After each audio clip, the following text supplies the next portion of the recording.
जय झूलेलाल, जय माता रानी। आज हम बना रहे हैं खिचड़ी। उसके लिए मैंने दाल चावल को भिगो के रखा था 1.5 घंटा। आधा कप दाल ली थी, 1 कप मैंने चावल लिए थे, उसको धो के अच्छी तरह मैंने भिगो के रखे थे। 2 टोमेटो लिए थे और 1 हरी मिर्च, वो मैंने चॉपर में चॉप कर दी है। इधर मैंने तेल रख दिया, उसमें अंदर राई डाली है। राई मेरी तड़क गई है। अभी इसमें मैं जीरा डालूँगी।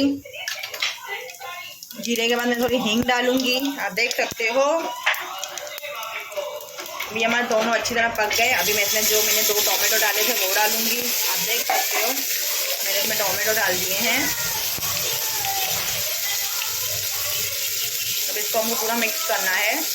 आप देख सकते हो मेरा टोमेटो पक रहा है अच्छी तरह। उसको मेरे को 5 मिनट चलाना है, टोमेटो को अच्छी तरह पकाना है।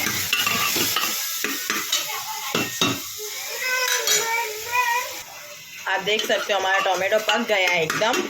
इसमें हम डालेंगे दाल चावल। मैं आपको दिखा रही हूँ। आप देख सकते हैं मैंने दाल चावल डाल दिए हैं।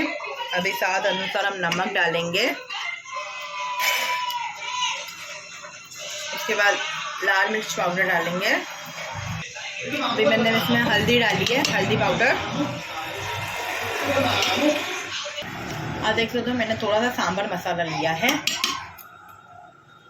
अब इसको सबको हमको मिक्स करना है अच्छी तरह। देख सकते हो मैं आपके सामने मिक्स कर रही हूँ।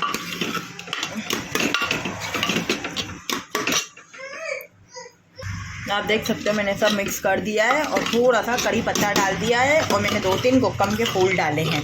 देख सकते हो आप खटाई के लिए। अभी हमको इसमें पानी डालना है।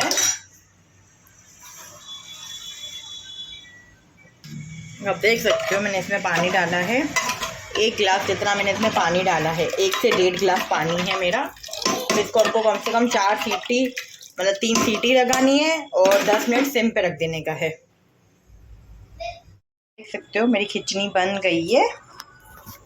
जो मैंने बनाई थी खिचड़ी तुअर की दाल की और चावल की। देख सकते हो टेक्सचर भी खिचड़ी का। ये एकदम प्लेन खिचड़ी है, खा सकते, एकदम हल्की फुल्की है। अगर आपको अच्छी लगी हो तो एक लाइक करना, एक कमेंट करना। जय माता जी, जय Jhulelal, good night, sweet dream.